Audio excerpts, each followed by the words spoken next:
అమరావతిలో రాష్ట్ర స్థాయి బ్యాంకర్లతో సీఎం చంద్రబాబు నాయుడు సమావేశం ముగిసింది. 5 ప్రధాన అంశాలపై రాష్ట్ర ప్రభుత్వం బ్యాంకర్లతో సబ్ కమిటీ ఏర్పాటుకు నిర్ణయించారు. కీలక అంశాలపై మంత్రులు, బ్యాంకర్లు, ఆయా రంగాల నిపుణులతో కమిటీలు వేయనున్నారు. ఇక కౌలు రైతులకి సులభంగా రుణాలు అందించాలని, మెరుగైన పంటల బీమాను అందుబాటులోకి తీసుకురావాలన్నారు సీఎం చంద్రబాబు. స్కిల్ డెవలప్మెంట్ కార్యక్రమాలకి బ్యాంకర్ల సహాయం ఉండాలన్నారు ఏపీ సీఎం.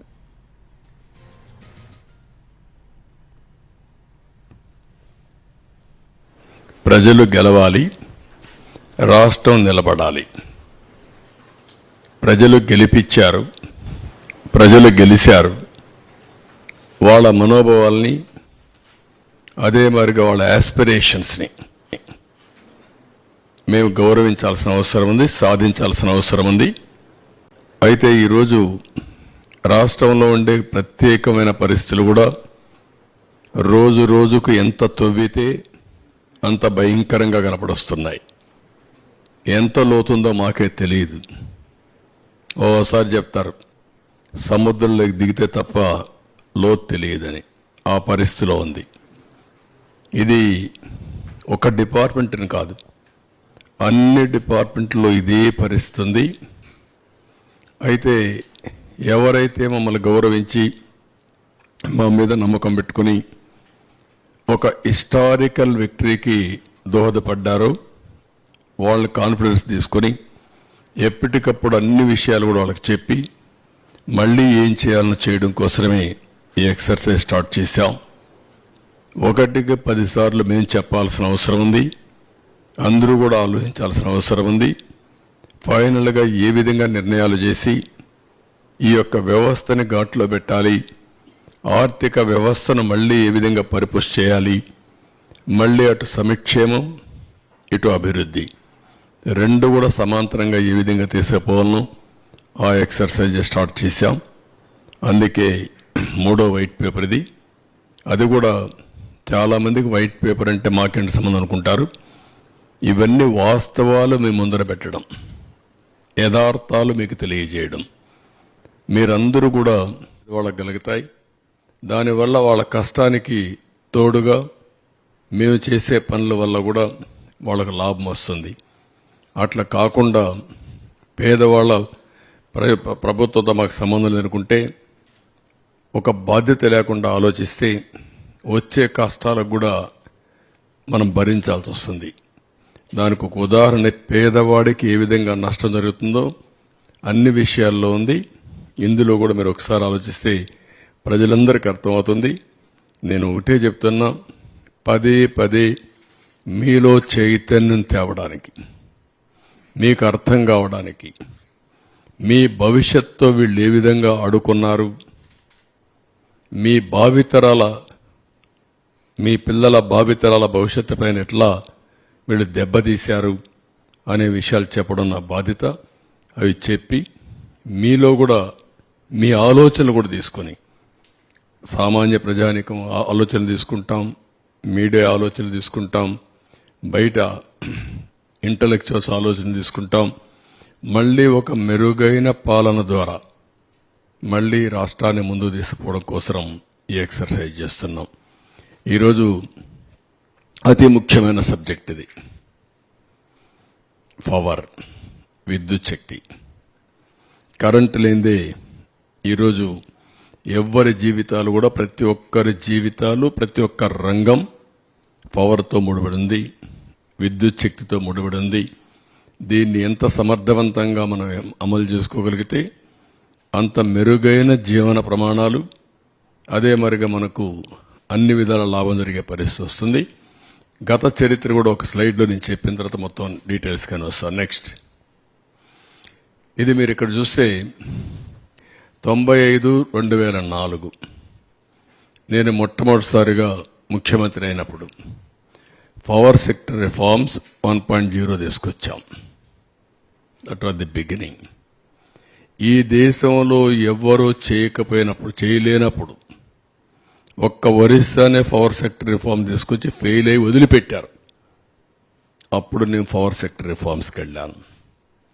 ఆ పవర్ సెక్టర్ రిఫార్మ్స్ వచ్చినప్పుడు దాన్ని మళ్ళీ మీకు ఎక్స్ప్లెయిన్ చేస్తాను. 2014 నుంచి 2019 ఇది మళ్ళీ నేను వచ్చే కొందికి నాకు 22.5 మిలియన్ యూనిట్లు కరెంటు కొరత వారసత్వం. అప్పుడే 2.0. ఈసారి సోలార్, విండ్, ఇన్నోవేటివ్ పవర్ కోసం ముందుకు పోయాం. అవి కూడా ఏ విధంగా వచ్చాయి మీకు ఎక్స్ప్లెయిన్ చేస్తాం. 19-24 phenomenal increase in power tariff. నేను ఎన్నికల ముందు చెప్పాను, కరెంటు ఛార్జీలు పెంచకుండా వినూత్నమైన ఆలోచనలతో ఏ విధంగా చేయాలనో చేసి చూపిస్తానని చెప్పాను. వీళ్ళు వస్తానే విపరీతంగా పెంచేశారు. ఇంకొక పక్కన ఏదైతే 19-24లో అప్పులు కూడా విపరీతంగా పెరిగిపోయినాయి. 1,29,000 కోట్ల రూపాయలు అప్పు ఉన్నాయి ఇప్పుడు. నేను డీటెయిల్స్ మీకు ఎక్స్ప్లెయిన్ చేస్తాను. ఇంకా ఎక్కువ అవుతాయి. ఇంకొక పక్కన 19-24 ఇన్ఎఫిషియెంట్ గవర్నెన్స్ వల్ల ఒక చేతగాని వ్యక్తి, ఒక అహంకారంతో విర్రవీగే వ్యక్తి వ్యవస్థల్ని ఏ విధంగా నాశనం చేస్తాడో ఇందులో మీరు చూస్తారు. ఒక అసమర్థుడు, ఒక అహంకారి, రెండూ కలిస్తే రాజకీయాలకు తగని వ్యక్తి అనేది కూడా మీరు అందరూ గుర్తుపెట్టుకోవాలి. అలాంటి వ్యక్తి వల్ల సమాజం ఏ విధంగా అతలాకుతలం అవుతుంది, అందరికీ ఏ విధంగా ఇబ్బందులు వస్తాయనే విషయం కూడా మనం గుర్తుపెట్టుకోవాల్సిన అవసరం ఉంది. మీరు ఈ ఫ్యాక్ట్ చూస్తే రాష్ట్రంలో ఉండే ప్రజలందరినీ కోరుతున్నాం, రాగద్వేషాలకు అతీతంగా ఆలోచించండి. ఏదో మీకుండే సిద్ధాంతాలు లేకుంటే కులమో మతం కాకుండా ఇంపార్షియల్గా మీరు ఆలోచిస్తే మీకే అర్థమవుతుంది ఎంత నష్టపోయాము. వే ఫార్వర్డ్ ఏం చేయాలని కూడా ప్రజలకు ఎక్స్ప్లెయిన్ చేయడం ప్రయత్నం చేస్తాను. ఇంకా సజెషన్ తీసుకుంటాం, దానిపైన ముందుకెళ్తాం. Next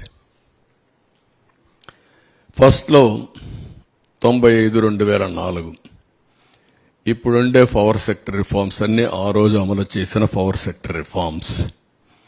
first state in the country to introduce power sector reforms 98లో అమలు చేశాం. అదే మరి ఇండిపెండెంట్ రెగ్యులేటరీ కమిషన్ అపాయింట్ చేశాం, ఏపీఈఆర్సీ. దేశంలోనే మొట్టమొదటి రెగ్యులేటరీ కమిషన్. ఆ తర్వాత టెలికాంలో, సివిల్ ఏవియేషన్లో ఇంకా చాలా డిపార్ట్మెంట్లు వచ్చాయి. దేశంలోనే రిఫార్మ్లో మొట్టమొదటి రెగ్యులేటరీ కమిషన్ పవర్ సెక్టర్లో వచ్చింది. అది కూడా మన ఆంధ్రప్రదేశ్లో వచ్చింది. ఈ రిఫార్మ్ ఫలితమే జనరేషన్ కంపెనీలు, ట్రాన్స్మిషన్ కంపెనీని, డిస్ట్రిబ్యూషన్ కంపెనీస్ ఒకప్పుడు 5 ఉండేటివి, ఇప్పుడు 3 ఉన్నాయి. కంబైన్డ్ ఆంధ్రప్రదేశ్లో 5 డిస్ట్రిబ్యూషన్ కంపెనీస్ ఉండేటివి. హైదరాబాద్, వరంగల్, తెలంగాణకు వెళ్ళిన తర్వాత ఉత్తరాంధ్ర, ఇక్కడ వచ్చే కొద్దిగా విజయవాడ, ఇక్కడ వచ్చే తిరుపతి, ఒకప్పుడు అనంతపురం ఉండేటివి. ఇన్ని 3 ఉన్నాయి. ఇప్పుడు 3 ఉన్నాయి. ఇప్పుడు ఇంకా నేను స్టడీ చేసుకుంటున్నా, వల్ల సబ్జెక్ట్ రీకలెక్ట్ చేసుకోవడం. ఇక్కడికి వచ్చేటప్పుడు ఎనర్జీ డెఫిషిట్ రెడ్యూస్ టు 1.5 2003-04 వచ్చాం. Compare to 7.1% at national level ఉండేది. అంటే ఆల్మోస్ట్ ఆల్ పవర్ సర్ప్లస్కు 2003-04 రీచ్ అయ్యాం. అంత మునుపైతే హైదరాబాద్లో కమ్యూనిస్టులు ఇక్కడ ఉంటారు, ఒకరిద్దరు మీడియా వాళ్ళు, రాఘవరెడ్డి ఉండేవాళ్ళు. ఏప్రిల్ వస్తే అసెంబ్లీ బడ్జెట్ సమావేశాలు 40-45 రోజులు. 45 రోజులు ఆయన నల్గొండ నుంచి మొత్తం మనుషులు తీసుకొచ్చి ఏపీఎస్సీబీ ఖైరతాబాద్లో మెయిన్ రోడ్డు అక్కడ పెట్టేసేవారు. అసెంబ్లీ మొత్తం స్టాల్వ్ అయిపోయేది. ఆ రోజంతా చర్చ దానిపైనే ఉండేటివి.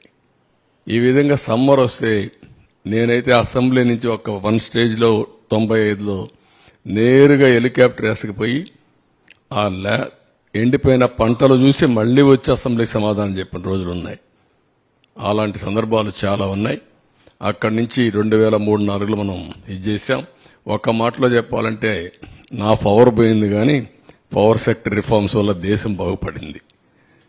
2004లో మేజర్గా అందరూ నన్ను వ్యతిరేకించి ఆ రోజు అప్రతిష్ట పాలు చేస్తే గవర్నమెంట్ పోగొట్టుకున్నాం. కానీ ఒక తృప్తి, నేను చేసిన పవర్ సెక్టర్ రిఫార్మ్స్ శాశ్వతం, దేశం బాగుపడింది, మన రాష్ట్రం కూడా బాగుపడే పరిస్థితికి వచ్చింది. ట్రాన్స్మిషన్ లాసెస్ ఒకప్పుడు 35% చూపించేవాళ్ళు, అది కూడా 38% కూడా లేదు. నేను వచ్చిన తర్వాతనే ఎనర్జీ ఆడిటింగ్ పెట్టాం. రిఫార్మ్స్లో భాగంగా అవన్నీ స్ట్రీమ్ లైన్ చేశాం. అది 20%, 23% 2003-04 తీసుకొచ్చాం. మళ్ళీ రెండోసారి వచ్చినప్పుడు 7-8% తీసుకొచ్చాం. నేను ఎప్పుడు ప్రపంచం అంతా చూసి 2-3% రావాలని చెప్పేవాడిని. ఆ విధంగా మొత్తం ట్రాన్స్మిషన్ లాసెస్ కానీ డిస్ట్రిబ్యూషన్ లాస్ కానీ పెద్దగా ఎత్తుగా తగ్గించాం. Next 14-19 power sector reforms 2.0. ఇక్కడ గ్రోత్, డిమాండ్ అండ్ కన్జంప్షన్ రెండు చూసుకున్న తర్వాత ఫస్ట్ టైం మీరు చూస్తే 22.5 మిలియన్ యూనిట్లు కరెంటు కొరత బై డిసెంబర్ 2014కి పవర్ మేనేజ్మెంట్ చేశాం. అక్కడి నుంచి బై జనవరి 2018కి అంత సర్ప్లస్ తీసుకొచ్చాం. ఇక్కడ మీరు చూస్తే పీక్ డిమాండ్ 6,784 మెగావాట్ల నుంచి 9,453 మెగావాట్లకు పెంచాం, 39%. కన్జంప్షన్ 40,174 మిలియన్ యూనిట్ల నుంచి 54,555 మిలియన్ యూనిట్లు పెంచాం, 36%. No power cuts, no tariff increase, no quality problems. Quality power ఇచ్చాం. పవర్లో మనం గుర్తుపెట్టుకోవాల్సింది, లో వోల్టేజ్ ఉన్నా బల్బులు కాలిపోతాయి, హై వోల్టేజ్ ఉన్నా కాలిపోయే పరిస్థితి వస్తుంది. అలాంటి పవర్ సప్లై చేయగలిగాం. Per capita consumption grow at 1003 యూనిట్ల నుంచి 1,234 యూనిట్లు పెంచగలిగాం, 23%. ఆల్ ఇండియా లెవెల్లో 1010 నుంచి 1,181 పెంచారు, 17%. గవర్నమెంట్ ఆఫ్ ఇండియా ప్రోగ్రామ్స్ అన్ని తీసుకున్నాం. ఐపీడీఎస్, డిడియు, జీవైఏ, ఉదయ్, పవర్ ఫర్ ఆల్, ఇవన్నీ తీసుకొని ఒక 5,000 కోట్ల రూపాయలు గ్రాంట్ తీసుకొచ్చాం గవర్నమెంట్ ఆఫ్ ఇండియా నుంచి. ఫస్ట్ మూవర్ అడ్వాంటేజ్ పెట్టి అవన్నీ తీసుకొచ్చాం. అంత మునుపు కూడా వరల్డ్ బ్యాంక్ గ్రాంట్ తీసుకొచ్చాం. నేను సీఎంగా దిగిపోయిన తర్వాత రాజశేఖర రెడ్డి సీఎం అయితే 2,500 కోట్లో 3,000 కోట్లో నేను తీసుకొచ్చిన పవర్ సెక్టర్ రిఫార్మ్స్ బెనిఫిట్ అతనికి వచ్చింది. ఆ రోజు అది జరిగింది. ఇక్కడ మీరు చూస్తే కొత్తవి న్యూ థర్మల్ యూనిట్స్ 2 ప్రారంభించాం. ఒకటి VTPS, 2 కృష్ణపట్నం. ఇంకొక పక్కన ఎనర్జీ ఎఫిషియన్సీ ఇంప్లిమెంటేషన్లో, అందులో రెడీనెస్లో వరల్డ్ బ్యాంక్ కూడా నెంబర్ 1 ప్లేస్ ఇచ్చారు, ఫస్ట్ ర్యాంక్ ఇచ్చారు. నెక్స్ట్ ఇక్కడ మీరు చూస్తే ఏపీ జెన్కో ఇన్స్టాల్డ్ కెపాసిటీ 4,114 మెగావాట్ల నుంచి 3,099 మెగావాట్లు పెంచాం, 75% పెరిగింది, 7,213 మెగావాట్లు అయింది. ట్రాన్స్మిషన్ కెపాసిటీ 29,863 MVA నుంచి 17,124 MVA పెంచాం, ఈ దగ్గర 57%. 46,987 MVA పెరిగింది. Installed renewable energy capacity solar, wind, రెంట్లో కూడా బ్రేకప్ ఇచ్చారు. 1,342 మెగావాట్ల నుంచి 6,374 మెగావాట్లు పెంచాం, 475%. 7,716 మెగావాట్లు అయ్యింది. సోలార్ కెపాసిటీ 66 నుంచి 2,979 మెగావాట్లు పెంచాం, 45.14% పెరిగింది, 3,045 మెగావాట్లు పెరిగింది. 4,514%. విండ్ 731 మెగావాట్ల నుంచి 3,346 మెగావాట్లు అదనంగా పెంచాం, 458%. అదే మొత్తం చూస్తే ఏంటో బ్యాటరీ అయిపోయినట్టుంది,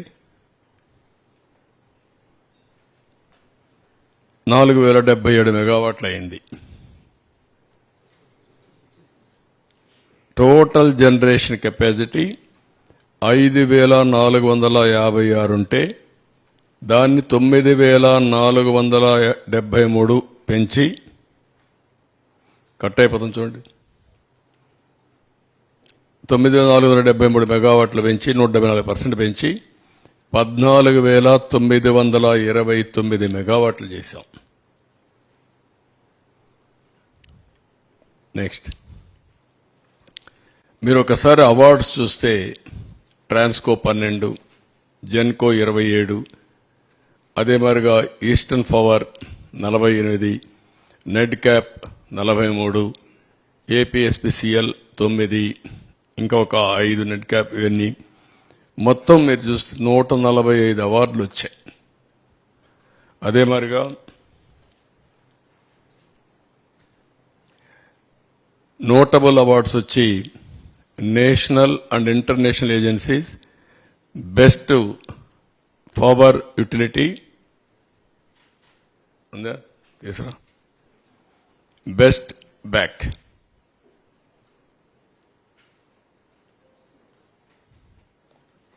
చూసుకోండి, జాగ్రత్త చూసుకోండి.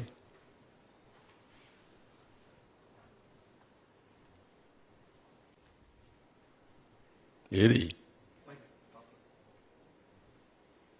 ఓకే, ఇది కరెక్ట్గా రావడం లేదు, ఎతకాలి, అలవాటు కావాలి. బ్యాక్ మొత్తం మీరు చూస్తే బెస్ట్ పవర్ యూటిలిటీ,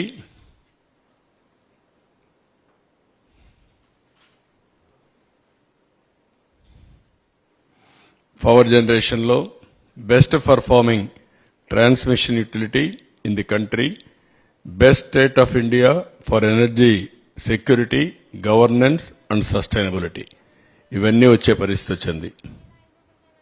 నెక్స్ట్ ఇక్కడ 1924 అది గత వైభవం, ఇది జరిగినటువంటి డ్యామేజ్. ఇక్కడ మీరు చూస్తే బ్రాడ్గా ఫిగర్స్లో మీరు ఒకసారి చూస్తే చూడండి, మీరు ఇది కూడా నువ్వు ఆపరేషన్ పెట్టినావు,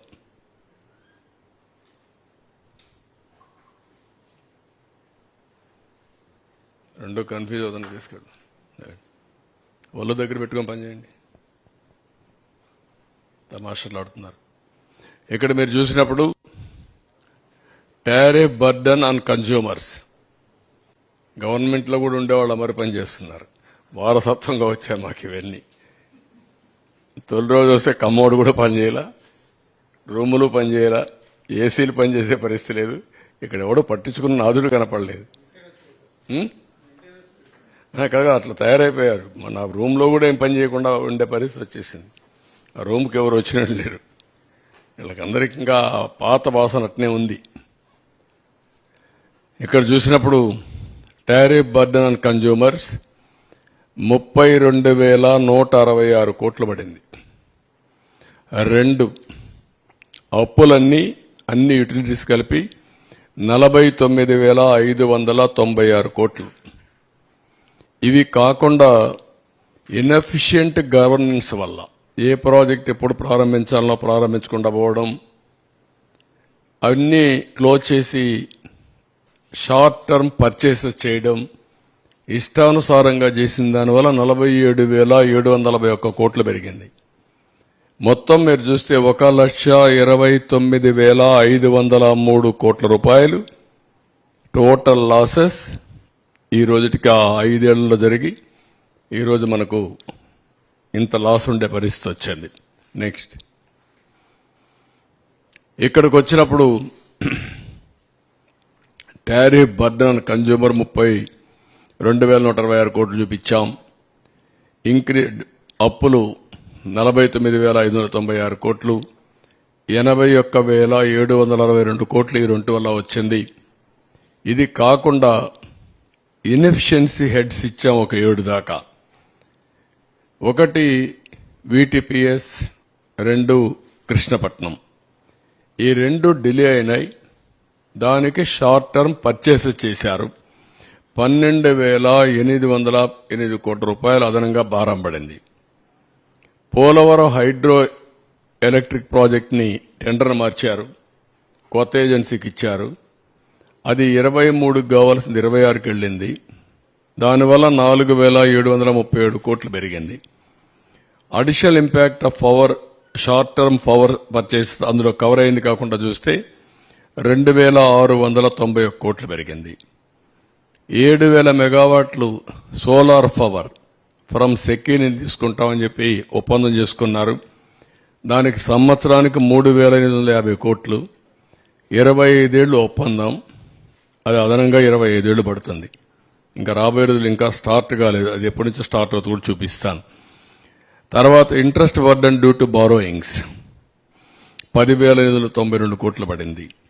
accumulated losses due to poor performance of discoms and also APP DCL 9,618 కోట్లు.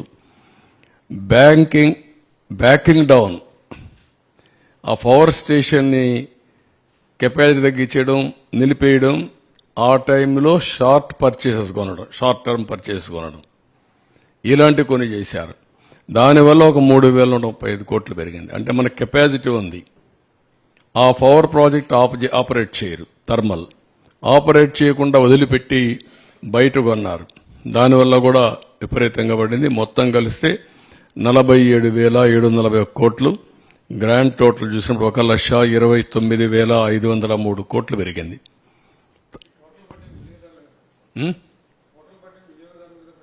అందరికీ వాళ్ళ మీద కదా, ఎవరైనా సరే ట్యాక్స్ పేయర్స్ మనే కదా. ఇది ఒక అసమర్థ ప్రభుత్వం వస్తే ఏ విధంగా అవుతుంది, రాష్ట్రానికి ఏ విధంగా భారం అవుతుంది, ప్రజలకు ఏ విధంగా శాపంగా మారుతుందో ఇదొక కేస్ స్టడీ. చదువుకున్న వాళ్ళు మీరు గుర్తుపెట్టుకోవాల్సిన